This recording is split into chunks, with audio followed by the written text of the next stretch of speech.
You're listening to On the Couch with Dr. Michelle, right here on LA Talk Radio.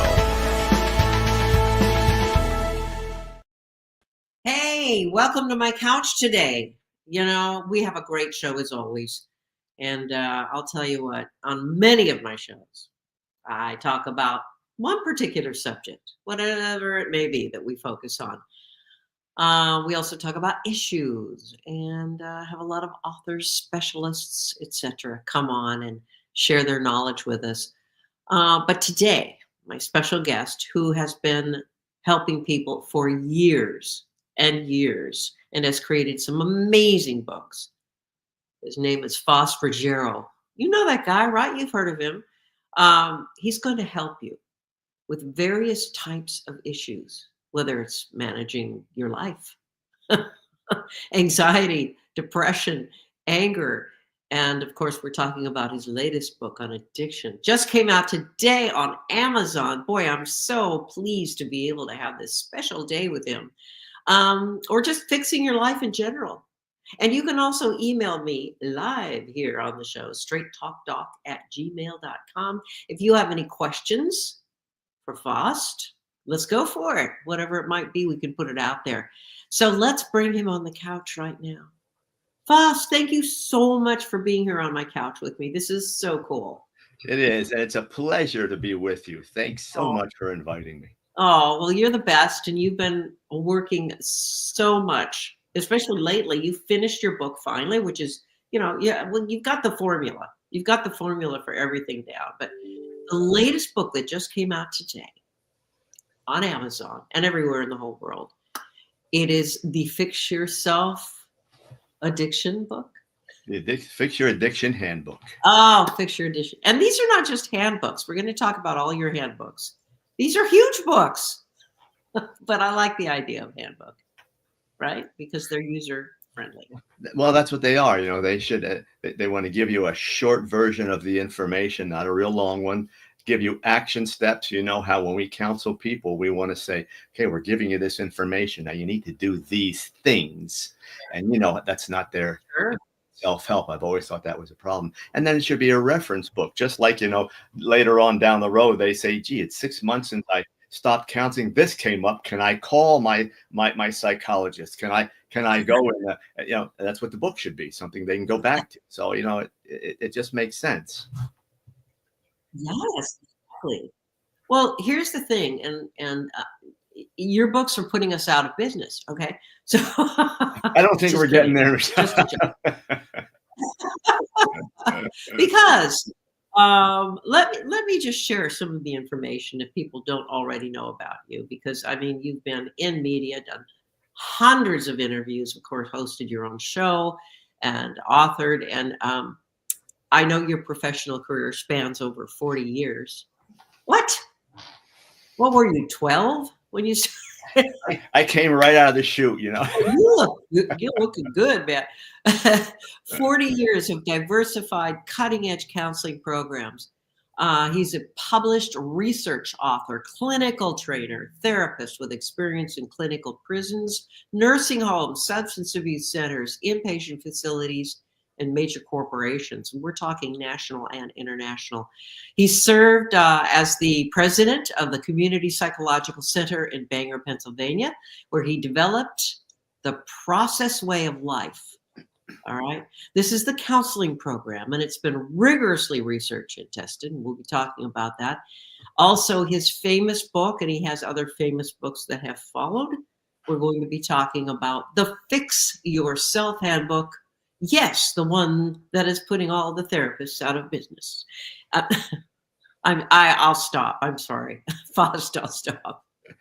We'll also touch on some of the most helpful concepts in your other books, which are the Fix Empowerment series. All right, we have Fix Your Anxiety, Fix Your Depression Handbook, bringing you out of the darkness and into a brilliant new world. Fix Your Anger Handbook.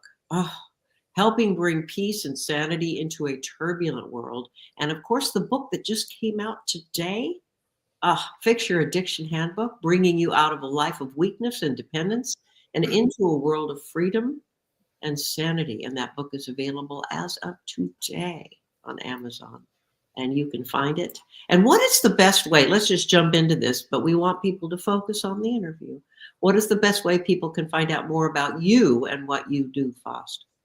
Yeah, I would just my website, and you'll find everything there. All the books are there, but excerpts from the books are there. Media things that we're doing today, they're all there. Our contact link. I'm one of those people that does get back to people when they email me. So Very cool. You need something, by all means, Oh, I love that. send me an email. I will respond. Oh, that's great. I mean, I know you have thousands of emails and inquiries about your work, but I mean, I know you do take time and are most helpful to so many people. So let's jump into it. I mean, there's so much to cover, and I don't want to slam everyone with everything here, but we'll just go general for now. So how would you describe the process way of life and sort of the general concepts of how it can help people? Michelle, when I started counseling, it just like, how we come out of graduate school and we say, we got all these, educational tools, and then you start working with people and you say, okay, I need to put this aside. Maybe that doesn't apply. And then we start to look at what does work. Right. And not that I cast the education aside. I still rely heavily on that, of course. Well, we're not in the real world, right? I mean, Right. It's weird, right? We're thrust into these clinics when we're doing our hours, right? Our internships, residencies, and all that. And we're, wait a minute, this is Yeah. Right. Sorry to interrupt, but So now we're doing it. I'm saying, I'm kind of seeing that there's a lot of things people aren't using. The tools are right there. Right. Processes. I'm thinking of things like honesty and learning how to use gratitude and humility, how to communicate properly, how not to be people pleasing and following the crowd, and learning how to put your intellect before your emotions, not instead of, just before, those types of things. So I teach those processes to people. We define them, and I say, this is how you do this. This is how you're going to reduce those emotions. Get your mind working first. So, when you do emote, you're emoting in a healthy fashion, based on facts, based on real things that are happening. So it's just, there are 52 processes, and not that you have to learn all of them. Different processes apply to different people and in different levels of intensity. So we just decide which ones apply, and then how we're going to apply those. And that's all I'm doing with the book. And all the chapters, that there is a processes to employ a piece right before the chapter starts, and it tells people what processes we're going to be using in that chapter. That's all. Very cool. You're very humble. And we'll be talking about some of those processes as well. Just for today, I mean, of course, we know what's been going on in the world and politically and all that. It's been really crazy, sort of, and sort of dealing with that. I know you have in your work. A lot of people are, having a rough time right now, and or are celebrating whatever the outcome of, their desires were in the election, and also everything going on in the world. There's so much concern also about crime where we live, and just fear of survival many times. What are some of the most difficult issues that you see people dealing with today? Anger is the big one that I'm seeing. Wow. Okay. And people are just so emotional. When we start talking about social media and the ability to react and formulate something and hit submit really quick, doesn't get, we're not taking the time to take a step back, and let's look at this and how I'm going to process it. When the election came through and people would come in, I'd say, what are you reacting to? Right. Right. Well, this, he's this and she's this. And I said, let's stop. Where did you get that information? What's your source? Yes. Well, everyone knows that's not a source. Right. You read it on that report. You saw the news, or this group is saying this. Are you getting factual information? Slow down and let's tear it apart. Someone's going to win, someone's going to lose. The country is going to go on like it typically does, and you'll decide how you can fit into that. Right. Exactly. Yeah, I hear what you're saying, Faust, about the anger, and this is what has fueled a lot of people calling me and working with me. A lot more people reached out this past week and said, I really need to talk about what's going on and how I'm going to live my life. But I think, as you said, it we all learn how to function and focus, and we all have our stages of going through whatever the processes are, as you call it, fact finding, understanding and trying to fix the formula. And yeah, go ahead. What I tell people, when they come with the election stuff, and I say, if you're really healthy, you're not overreacting, you're not making yourself really get to the point that you feel neurotic over this. What else is going on? Right. Because that's what this really did. It just kind of pulls the scab off, you will. Sure. Now we start bleeding and about all different other things, but we're focusing it on one place. And I'm telling people, if you focus on this election and you're really, losing control, you're trying to fix something that did not cause your problem. It won't happen. Right. We need to go find out why you're reacting. Right. That's what why are you a reactive person? That's what we need to do. The rest of it's here for 4 years or whatever it's going to be, and there are, tons of realities in the world, things that you're going to have to deal with. The pandemic was one. I said, some of us sat back and said, okay, this is what's going on. I have to look at what's happening, make some intelligent decisions. Other people lost control. I said, well, if we're going to be strong on the inside, which is what we try to teach people, then all these events come along and you're already strong. But if they're coming into weak points, it's going to exploit those points. It's just what's going on. Yeah. No, that makes so much sense. And I love, your concept, some of the processes, and we can talk about those as well. And they're, given in many of your books on helping with anxiety and depression and anger and everything. And of course, addiction, the new book we'll talk about that's come out today as well. But I love the concept too of I over E that you present, that you just shared. Intellect over emotion. It's like, wait a minute, I get you're upset. I get you're frustrated, and in life with everything. Maybe it's a work environment you're not happy with now that many of us are back in the workplace. Maybe it's your partner, which we'll talk about as well. Maybe it's just issues with life in general, stressors, finances. You really emphasize I over E. And so that is basically, let's take a look at what it is. Let's think of what it is and not just react, right? So that's a healthy thing to do, as opposed to, you say, reacting. But so what's the difference between it's really healthy to express your fears and anger and react, as opposed to, well, let's take a look at this. Let's be more intellectual. I when I teach this concept, I talk about energy management.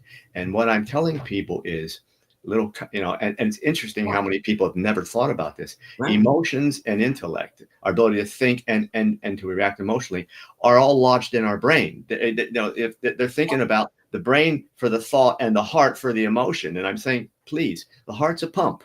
That's what it may neurologically react to, yes. when we get into different types of, emotions. That's fine. But it's where you supply your energy first. That's the key. And as well as I do, the first 3, 4, 5 seconds, someone's going to, someone hears something, and that initial decision to do something, that dictates how you're going to follow through. All I'm saying is, catch your breath a minute, take a step back and say, okay, what do I want to do here? Now your brain is already engaged, and your next step is, let me get the facts. Let me not react. Even in my own home, we have a rule. It's no conclusions, only information. Oh, I like that. As you know, the information always takes you to a conclusion, but it's one that is healthier and typically is correct. But when you're reacting quick, you just didn't give your brain enough time to look at facts and look at information. You're not asking questions. You're not saying, well, okay, that seems to make sense, but let me play devil's advocate here a little bit. Right. And people say, well, it takes a lot of time to do that. And I say, well, I'd rather invest 2 or 3 minutes up front Right. than go back and have to play fix it, which can take hours, or and maybe you're repairing some things that you did. Sure. Sure. On the back end of things. So that's what this is all about. Where do you want to supply your energy first? Well, that And makes that usually tells you what you're going to do. It gives you, at least it gives you your next move. right. And that's the slow and steady process that you really help us focus on as well. And it is. It's just the autonomic nervous system, or don't start reacting to fight or flight. It's just an immediate, I guess, fear-based reaction to whatever other people are taking in or we're taking in, and just nice to just kind of think about it a little bit. A little I over E right now. Let's just do that. So I think that's intellectual emotion. It's sort of, and it's not disregarding the fact that you have true feelings about certain things or people or anxiety or depression about. That's called a normal human reaction, but not projecting it immediately onto others. Perhaps using that intellect to think about.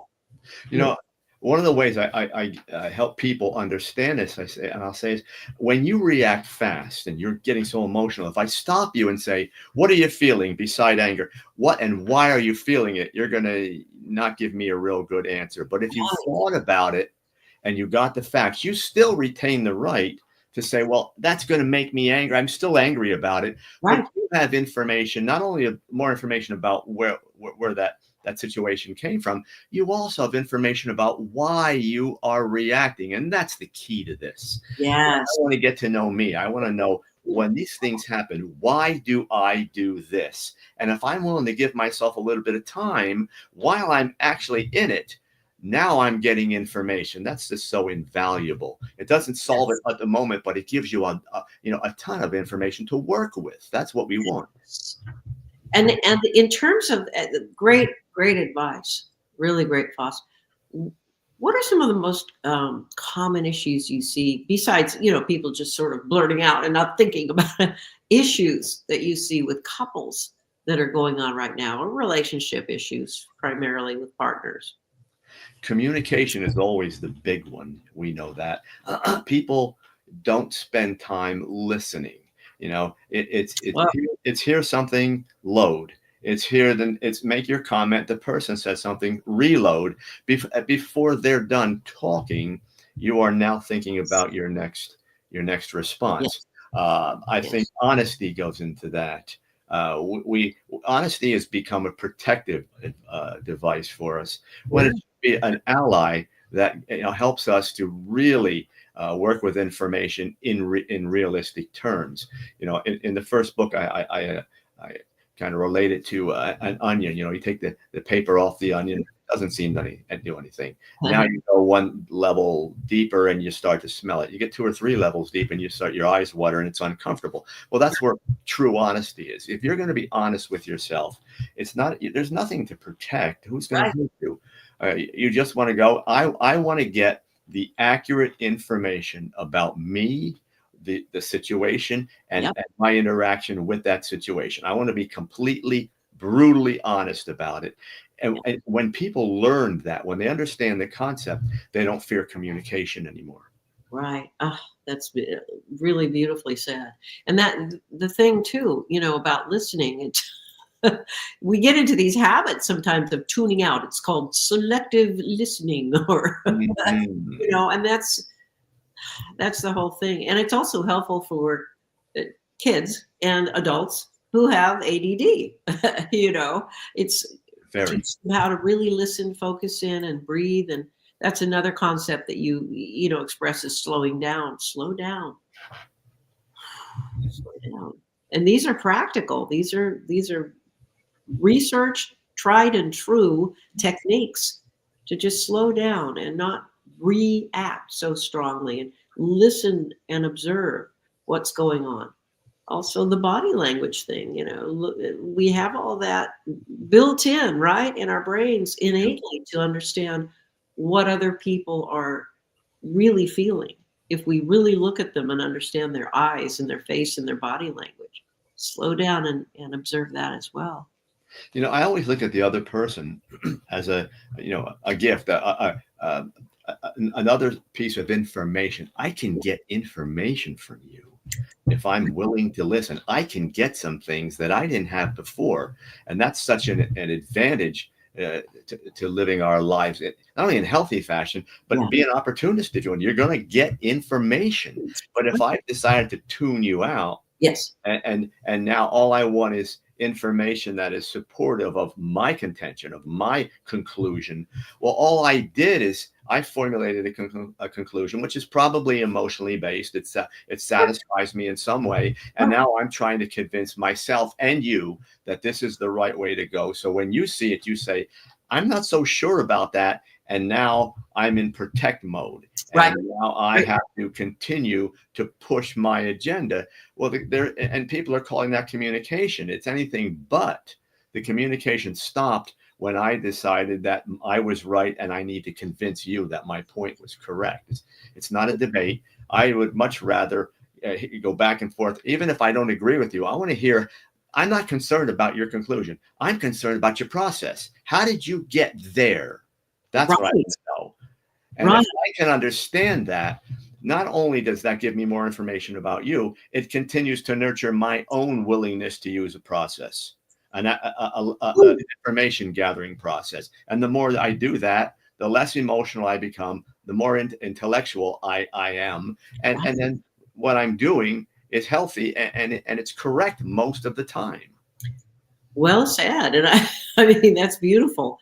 In the Fix It Yourself handbook and all the other books that you talk about, Foss Ruggiero, folks, you can find him. And of course, his latest book, Fix Yourself Addictions, has come out today on Amazon and everywhere else in the world. You really should check it out and pick it up because, I mean, as I said, this is a wonderful tool to help you. And there are so many different kinds of addictions we're talking about.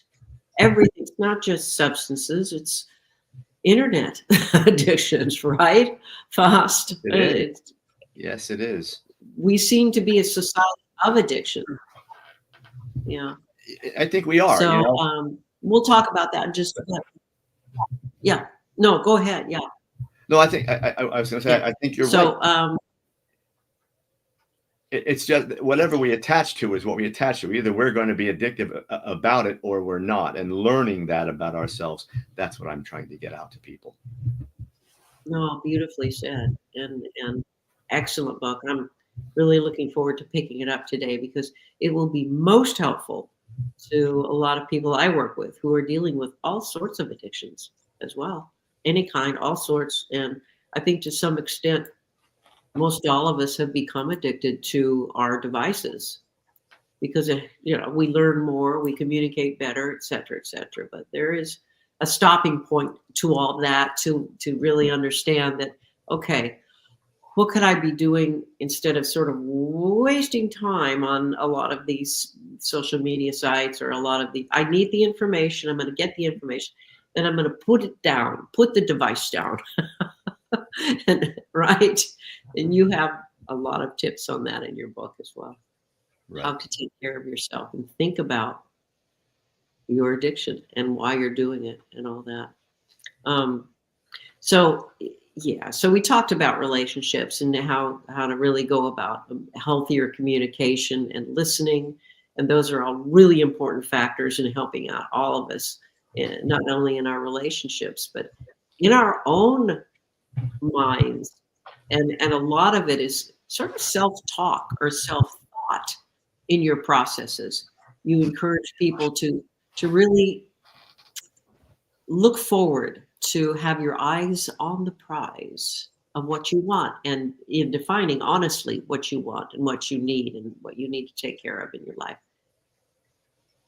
You're also talking about closure on the past.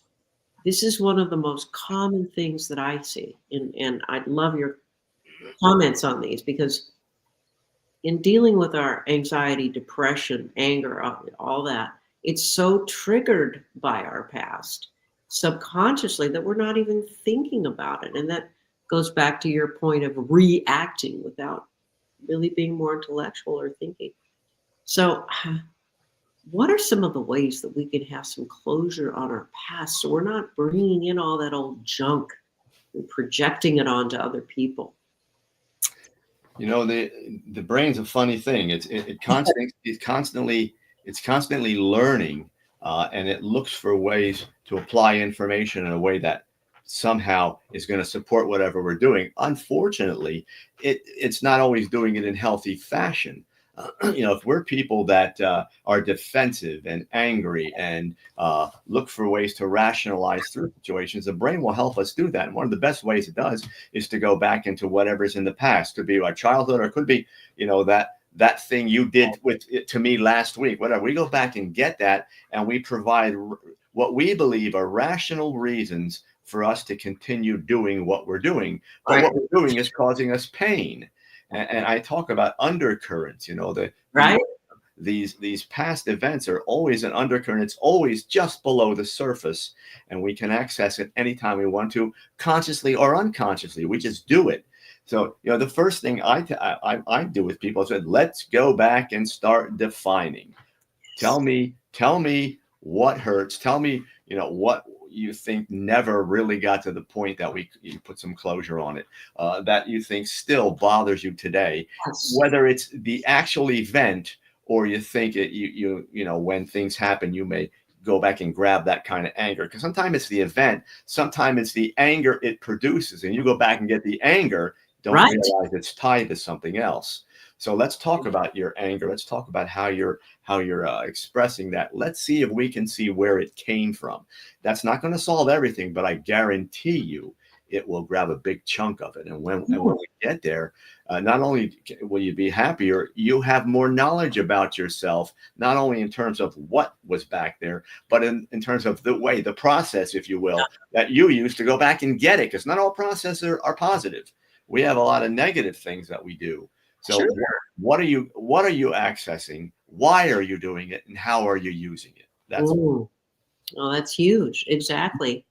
And hanging on to it. And you know, you talk about cleaning house, yes, exactly what it you is. know, taking an honest review. And this is, I love that. I love your idea, and I'm just reading Understanding and Mastering the Art of Positive Information Exchange in the Communication When You're Cleaning House, the honest way of one's life and those relationships in it. So can you define that a little bit more, sort of cleaning the house, alternate and or related terms, which are life inventory, eliminating toxic people? Yikes, housekeeping, gatekeeping. What are some of those concepts and how can Yeah, it? you know, that occurs, Michelle, on two levels. The first one is initially, you know, we're stuck in whatever we feel is so negative. So when people come to counseling and they say, well, let's move on to this, I say, well, let's pull back. Our first Yeah, let's our not. first step is always the purge. Right. What do you mean by that? Well, I mean that we're going to go find all the negatives. Let's go find what's not working in your life. And we need to get those things out of your life. No, a simple example. You come in and say, I've got all this anxiety, and I see that you're fidgeting, and I notice that what you brought in was you stopped at wherever and got the you know, the big cup of coffee. And I say, how much, when you talk about accelerants, what are you putting in your body every day? And then they say, well, no, I stopped having caffeine by 2:00. I said, you didn't tell me anything. How much? And then it's 4 or 5 cups, and maybe they had a soda in there, which is packed with sugar and caffeine. And then some of them are doing energy drinks. I said, I can have the perfect life and do what you do every day. I'd be anxious, and I probably wouldn't sleep at night. So we want to see, you know, and then they have to get honest with that, because, you know, when I say, you know, anytime it's something we really like, we kind of underreport, you know, that we don't want to give it all up. So, you know, when we're house cleaning, we have to be honest about what's not working, Right. and then be willing to take it out. Then we get better. That's the good part, is, oh, wow, my life is so much better. And then we stop working so hard, and you know, and the gatekeeping goes down, and in comes the toxic stuff, people, places, things, whatever. And now we have to house clean again. And now we're angry because we said, I fixed this already. Right. Why do I have to do it again? And I said, well, that's why life is dynamic. It goes on every day, and you attend to yourself every day. My feeling is you should feel you're worthy of that. You should love yourself enough to say the thing I'm going to do most often every day is me. Right. I'm going to look at me. When I got to the point that I started using honesty 30 years ago, what I'm talking about, honesty, it was so freeing. Someone would come and say, well, you did this. And instead of saying, I did not, I said, let me look at that. Ooh, maybe you're right. Yeah. I realized that was great. I just did something that was really good. It felt good. And I don't have to get into a battle with you. Yes. Not only that, I get to change it. Yes. So that I don't have anyone else coming back and say, well, you did that. And then I hear it 2 or 3 or 4 times and it's all gone. Oh, my goodness. And I know that. And once I do that, I'm not in the battle anymore. Guess what? I have more time for positive things because I'm not stuck in this little battle I just conjured up. Right. And beautifully said. But that urge to defend ourselves comes from way back. Way back. I'm not a bad girl. I love it when I have couples interacting and I just sort of get a vibe for what's going on. And someone says, the thing that bothers me or makes me feel hurt is when you blah, blah, blah, blah, blah, and you don't listen or you do this or you jump to another or whatever you do. And the other person says, and they defend themselves. I am not. Or instead of saying, let me take a look at that. You're right. And that's part of the even individual fix it yourself therapy you're talking about is take a look at some of the things that the consensus of a lot of folks say you do and own it, right? You don't have to defend it. You don't. And you can take a situation like that where they're saying, well, you did this and it hurt me or made me feel this way. And if I say, well, okay, I'm not sure how I did that, but can you explain more? A number of things happen. The first thing is they just realize I'm listening to them. I'm not negating them. So I am validating the fact that they have a feeling, which is huge in this, because I actually bring them down emotionally just a bit. Now we're both tuned in, and then I get information. I don't just get you do this. That's kind of the conclusion. Give me the information. Show me. I'm not looking for exact things that you probably don't have those right away, but give me some information about, what you're feeling. Give me some information about how you got there. What did I do to get you there? So I understand it. That's what I want to understand where you're coming from. Yes. It's beautifully said. And it's just being aware of a lot of those old triggers and just maybe you're right. I do that. Own it. I do that. And how can I fix it? Nobody can really fix it for you, right? Cost, you have to go within and follow some of the processes that you are talking about in your Fix It Yourself handbook and the Fix It Yourself anxiety and depression and anger, and the new one out, of course, fixing your addictions. So. It's interesting, Michelle. When we have that nice communication system, things change. If couples already have that dynamic where they're a little defensive, the person bringing something up is usually just a little too strong because they're anticipating the defensive move on the person's. So they come out a little strong. Well, that's heard, and no, I can't deal with that. That was way too strong. And then they go back. And so then the person that brought it up says, yeah, I knew that was going to happen. And they're ready with the next move. And we have all these moves back and forth. When if someone says to me, you do this, I say, okay, maybe I do. I don't know. Give me more information because I really don't understand what you're saying. But I'm absolutely willing to hear what you got. That changes the dynamic. First of all, I didn't say I didn't do it. That's the first rule for me. I'm not going to say, no, I don't, because in my mind, what if they're right? I don't want to walk away. I always say like a defensive fool here. Yeah. I don't want to do that. So Yeah. Okay, maybe I do. There's a possibility. I'm not perfect. Maybe I do. So, but give me more information. Tell me about what you're saying that I do, so Right. I understand it. Because if that in fact is the case, I don't want to repeat it. Sure. Boy, is that strong too. I mean, that's called a very high functioning behavior, because again, it goes a lot of times with couples where the one who is saying you hurt me or when you do this or it bothers me, the other person said, well, I guess I'm a bad person. You're right. I'm an a-hole. And that's what happens. So angry surrender. Okay, fine. I'm no good. I'm out of here. Right. I can't beat you, so I'll beat you this. I'll beat you by surrendering and walking away. Now I win.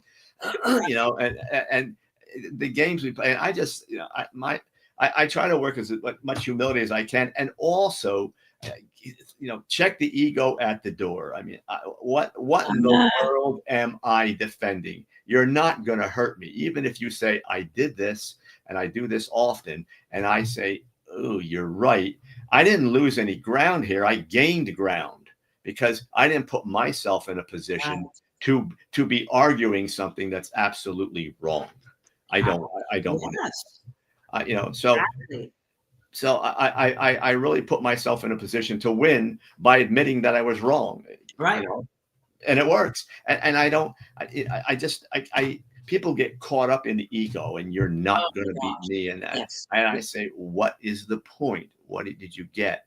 And that's where we go back to the past, because somewhere along the line, somebody taught something there, or you yourself are just an angry person, but there's always a reason. And so I go back. Those are all the little tip-offs. Right. And when you're doing that, why? Mm-hmm. Why did? And I often say to my people when I counsel, why did you say that? Well, he, she. No. But why did you say it? Because he didn't say it, and you have control over the way you speak. Why did you say it that way? Right. So I can get them just look back and say, yeah, I should have. And they all come back. Oh, maybe I should have said it this way. Right. Should have. Well, then I say, of course, what would have happened if you did? How would you have felt if you brought it out that way? And then we're teaching some communication dynamics that are a little bit different. Beautiful. Yes. Beautifully said. No, I think such helpful ideas. How, besides when we're in a relationship and in therapy or whatever, and we're working through these things so we can communicate better.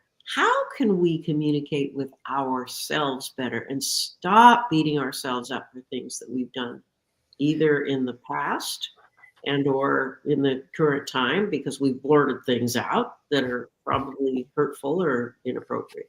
How can we stop that inner voice that's always going like you're not enough or you're not this or you should be more successful or how do we do that? You touched on one of my favorite subjects, and we talked about linguistics and how we talk to ourselves. The way we talk to ourselves typically is an internal representation of how we're going to talk to the rest of the world. Wow. And I'll ask people, what are you thinking about yourself? What are you saying in your mind?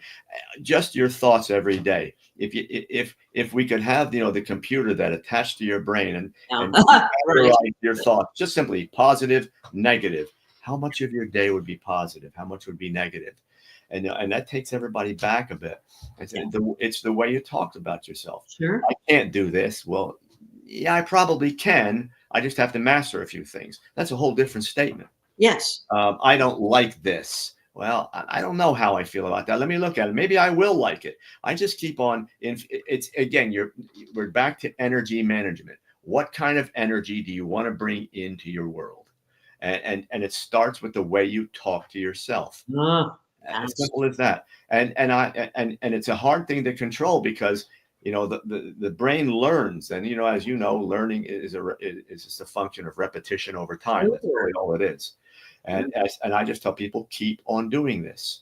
You're going to go negative. As soon as you do, say, nope, stop that, and then replace it with a positive thought. And I will actually get my people to make lists.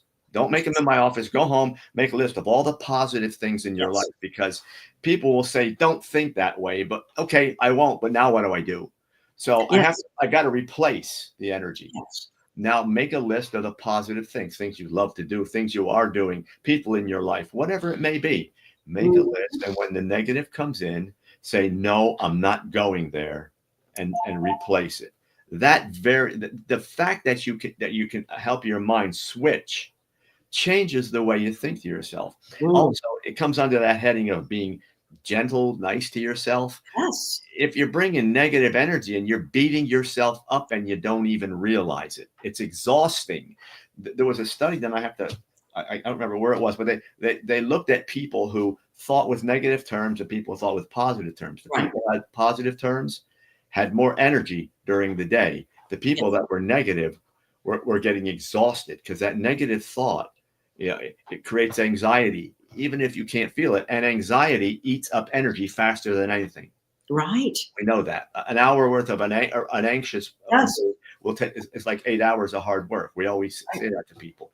So all the negativity you put in your mind causes you to feel that way, and then you deliver that to the people around you. Right. Of course, now what do? They give it right back. Sure. So now we have the whole household, or part of it at least, now expressing themselves in this way. And then, of course, you feel justified. It's the one thing I teach people. There is absolutely no justification for angry thinking. It's, what do I want to do with this? What is my solution? How am I going to fix this? That's what you're dealing with. You want solutions. You want options. Boy, are you right on that? It's just so important to think about that and go within. And you've mentioned, a lot about energy. You said the word energy like 4 times in our discussion. So I just want to touch on that a little bit. By the way, Foss Ruggiero is an amazing author, and his latest book out is the Fix It Yourself Handbook on, let's see, substance abuse. Wait, addiction. The Fix Your Addiction Handbook. Fix Your Addiction Handbook. I don't have my glasses on, so I keep getting closer to that. Oh, you're not that old. Come on. Yes, but I can't read. I'm going, how can I reach my readers here? But so that's why I keep sort of dipping in. Sorry about that. But and I'm sorry about getting that right. But I need your corrections. I do. I need your help.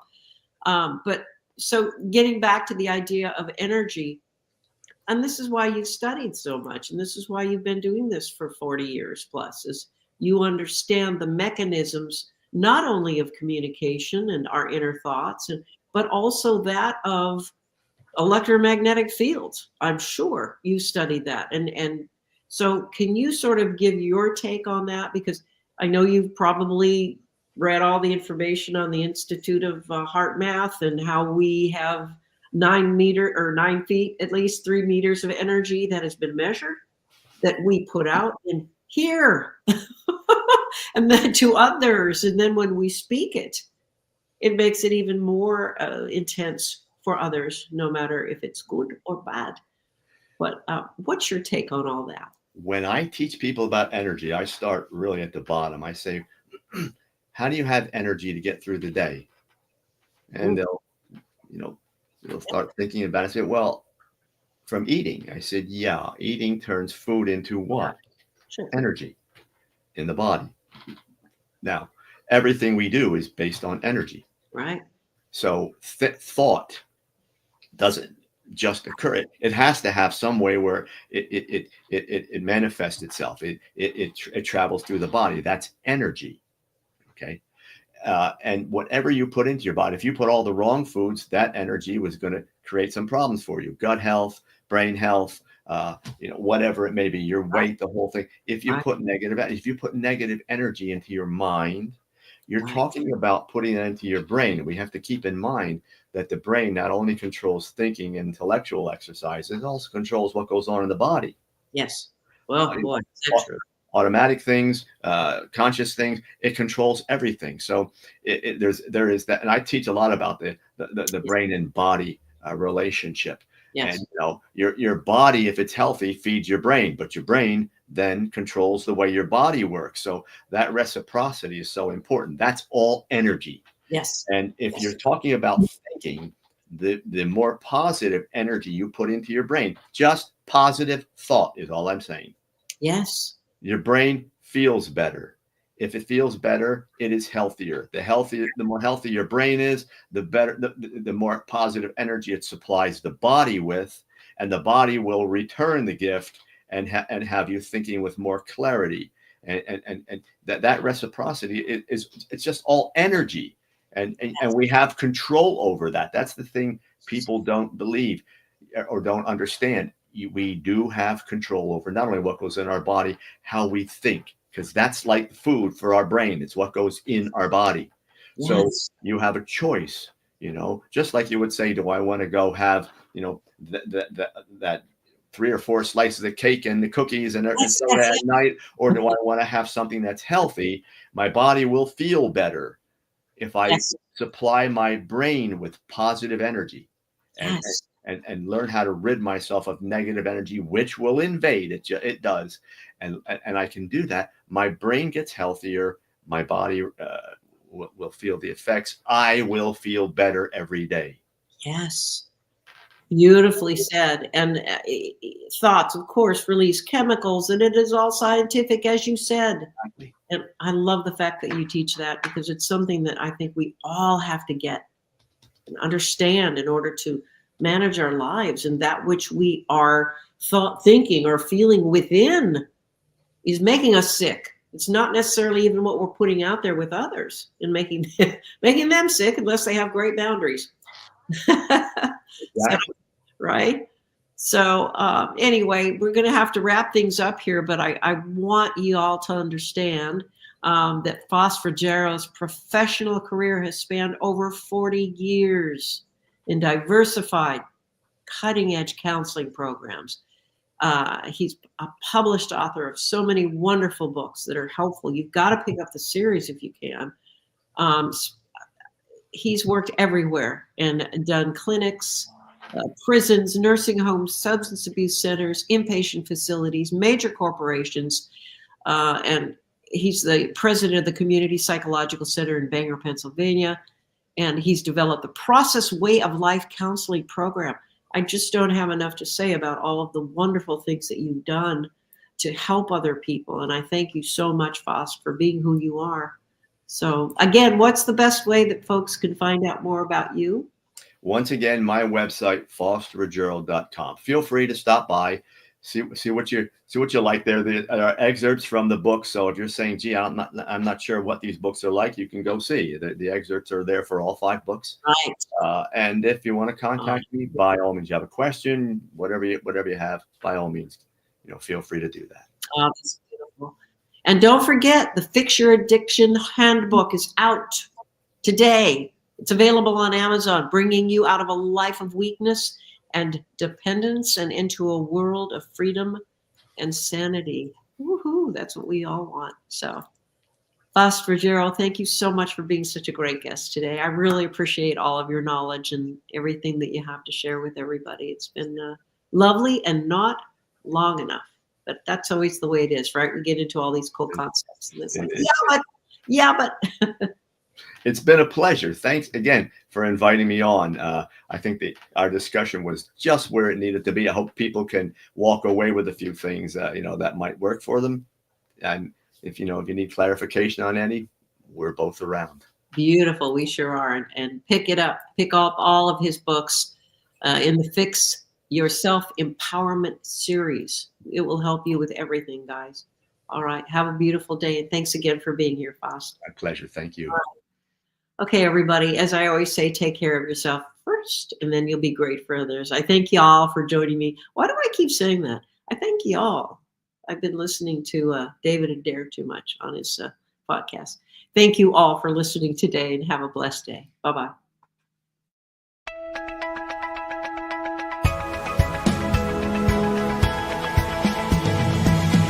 You're listening to On the Couch with Dr. Michelle, right here on LA Talk Radio.